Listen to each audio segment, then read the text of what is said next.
Ma'am अपना सबसे पहले परिचय दीजिए। मेरा नाम हो गया इंदिरा कुमारी। मैं एक सामाजिक कार्यकर्ता संगठन चलाती हूँ, महिला जागृति संस्थान के नाम से। महिला एवं बच्चों पर मैं काम करती हूँ, उसके मैं जनरल सेक्रेटरी हूँ। और विशेष रूप से बच्चे में जो चाइल्ड वेलफेयर कमेटी है दरभंगा में, CWC बिहार सरकार की कमेटी है, उसमें मैं एक मेंबर के पद पर भी हूँ दरभंगा जिला में।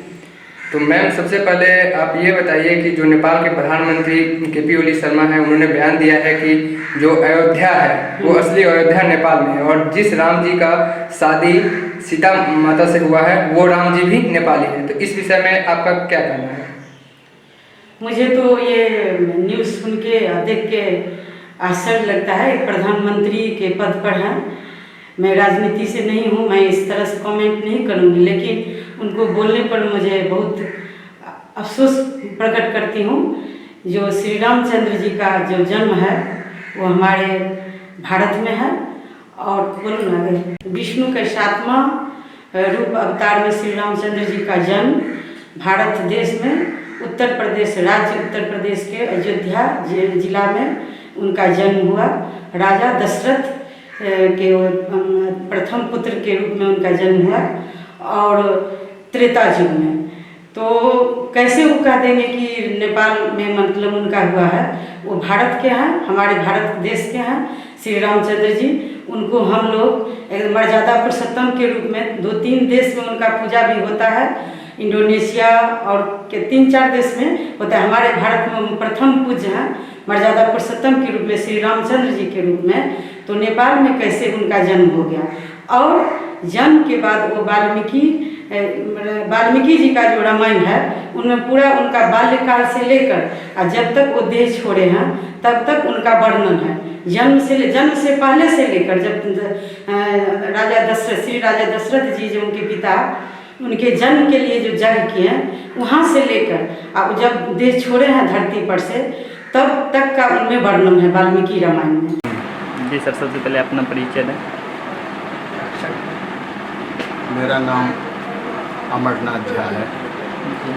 मैं केंद्रीय विद्यालय से अवकाश प्राप्त प्रशिक्षित विज्ञान शिक्षक हूँ।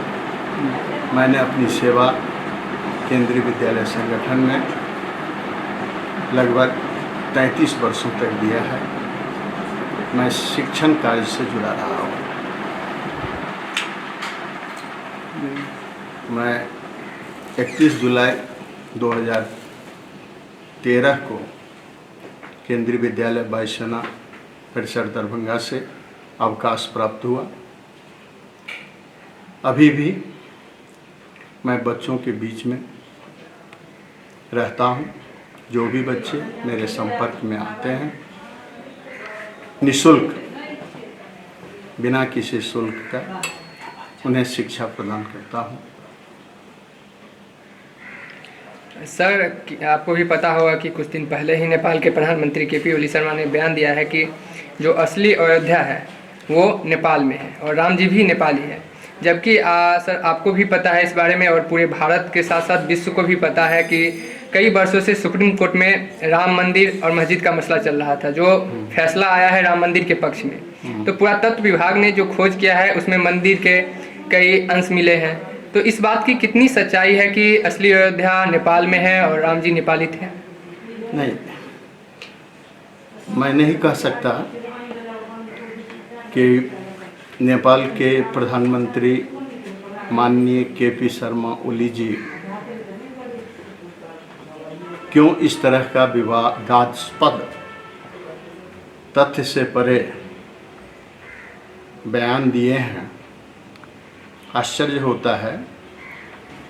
भगवान मर्यादा पुरुषोत्तम राम हम सभी के हृदय में विराजमान हैं। त्रेता युग में, शास्त्रों के अनुसार त्रेता युग में अवध नरेश महाराज दशरथ के पुत्र के रूप में उनका जन्म वर्तमान अयोध्या नगरी, जो राजा दशरथ की राजधानी हुआ करती थी, वहाँ चैत्र शुक्ल नवमी को हुआ था। जैसा शास्त्रों में वर्णित है और हम सभी इसे जानते हैं। आपने जैसा अभी अभी कहा है कि लगभग 50 वर्षों से राम जन्मभूमि विवाद में अभी अभी सुप्रीम कोर्ट का फैसला आया है कुछ दिन पहले। उसमें बहुत सारे पुरातात्विक साक्ष्य प्रस्तुत किए गए हैं। अयोध्या का कण कण राम की उपस्थिति को दर्शाता है। वर्तमान में भी अभी अयोध्या में जो पहले का जो राज प्रसाद का जो परिसर हुआ करता था, उसमें कनक भवन, जो माँ जगत जननी जानकी सीता को कैकेयी, जो उनके भरत की माता राजा दशरथ की जो रानियाँ थी, कौशल्या, कैकेयी, सुमित्रा, उसमें कैकेयी ने अपने बहू को मुंह दिखाए जो यहाँ का रस्म होता है, उसमें कनक भवन प्रदान की थी।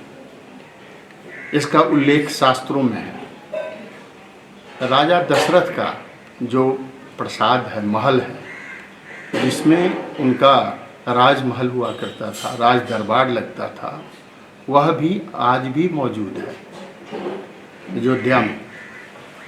अयोध्या के उत्तरी भाग में सरजू नदी, शास्त्रों में वर्णित है कि अयोध्या नगरी सरजू नदी के किनारे है।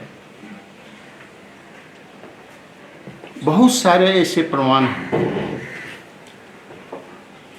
सरजू नदी के उस पार एक मखोरा नगर है, मखोरा नगर जगह है। वहाँ जैसा कि वर्णित है, राजा दशरथ को पुत्र ने। जी सर, अपना परिचय दें। मेरा नाम है रतिकांत झा। मैं इतिहास विभाग में व्याख्याता हूँ, MLSM कॉलेज दरभंगा में। जहाँ तक नेपाल के प्रधानमंत्री का विवादित बयान है, वो न साक्ष्य है उसमें, न संस्कृति है, न साहित्य है, कुछ नहीं है। साहित्य मेरे यहाँ वेद से शुरू होता है।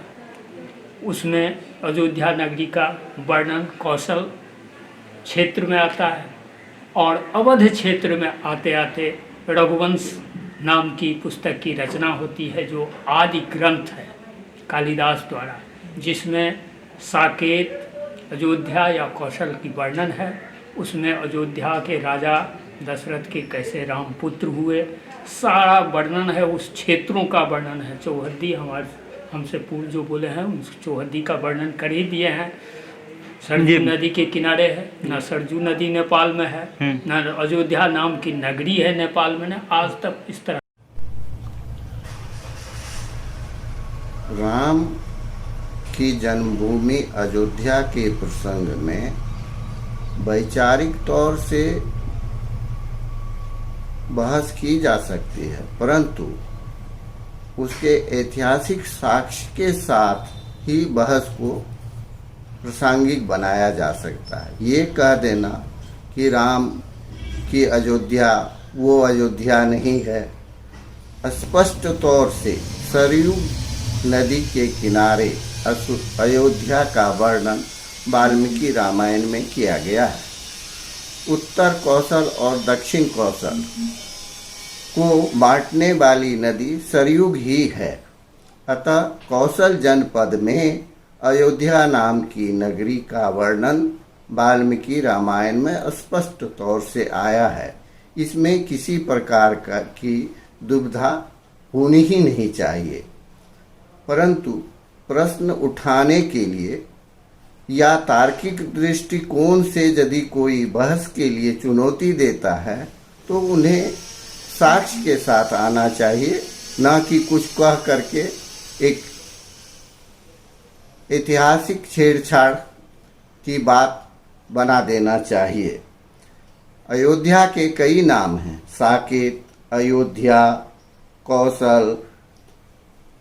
ये किसी भी रूप में भारत में ही हो सकता है। बहस के लिए दुनिया के कई देशों में अयोध्या नाम के नगर हैं और उसके अपने अपनी मान्यताएं भी है। हमारे भारतीय परंपरा में वर्तमान अयोध्या को ही वही दर्जा दी गई है जो मान्यताएं वाल्मीकि रामायण के अनुसार होनी चाहिए। अतः